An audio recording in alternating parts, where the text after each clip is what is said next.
13वें अध्याय में क्षेत्र और क्षेत्रज्ञ का वर्णन है। उपद्रष्टा मंता च भर्ता भोक्ता महेश्वर परमात्मेति चाप्युक्तो देहे अस्मिन् पुरुषा परा। भगवान कहते हैं कि शरीर में रहने वाली जो आत्मा है, इस आत्मा को हम साक्षी भाव मान लें, सलाह देने वाला मान लें, पोषण करने वाला मान लें, महेश्वर मान लें या तो परमात्मा मान लें। हमारे ऊपर शरीर में रहने वाली जो आत्मा है, इस आत्मा को कुछ लोग साक्षी मान लेते हैं कि ये मात्र देख रहा है, ये ना तो कुछ करता है और ना तो इसमें लिप्त होता है। वो व्यक्ति जिसने आत्मा को साक्षी माना और वो जो कुछ भी कर्म करता है, कर्म करने वाला मैं नहीं हूं, मैं देख रहा हूं कि कर्म हो रहा है, ये साक्षी भाव कहलाता है। तभी ये आत्मा बंधन में नहीं पड़ती। कुछ लोग उपद्रष्टा, अनुमंता, सलाह देने वाला मान लेते हैं कि बुद्धि को जैसी प्रेरणा मिलती है, ये आत्मा के द्वारा मिलती, सलाह मिलती रहती है।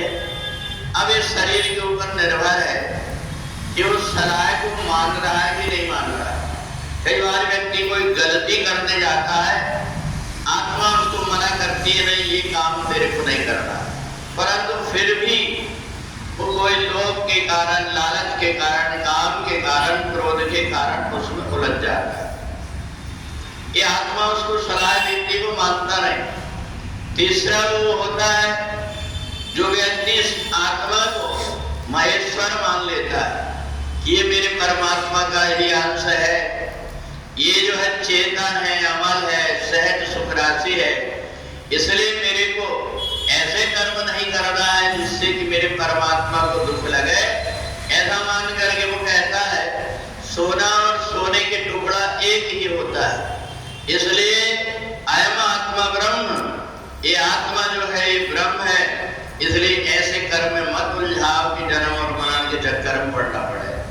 तो वो महेश्वर मान लेता है और थोड़े दिन के बाद में जब उसका ये अभ्यास प्रबल हो जाता है तो अहम ब्रह्मास्मि, परमात्मा अपने आप को समझने लगता है। और फिर उसके द्वारा जो कुछ भी कर्म होते हैं वो दूसरों को सुख देने के लिए होते हैं, दूसरों को कोई प्रकार का कष्ट मेरे द्वारा ना हो इसके लिए होता है। तो ये जितने भी प्रकार के आत्मा के स्वरूप है, ये आत्मा के स्वरूप को हम स्वतः ही अपने कर्म के द्वारा, अपने बुद्धि के द्वारा, अपनी सोच के द्वारा बना लेते हैं। यदि हमने इसको शरीर को मान करके कर्म किए तो ये आत्मा बन जाती है। जैसे कि रात में हम स्वप्न देखते हैं, चोर पीछे घूम रहा है या कोई जानवर पीछे लगा तो हम घबराते हैं। ऐसा ही अगर ये आत्मा को कर्ता अहमिति, मैं कर्म करने वाला हूँ, ऐसा जीवात्मा मानता है तो फिर इसको बंद करके कई जन्मों तक के, जब तक नींद नहीं खुलती तब तक के उसको दुख भोगना पड़ता है। ऐसे जन्म और मरण में बोले वृंदावन बिहारी लाल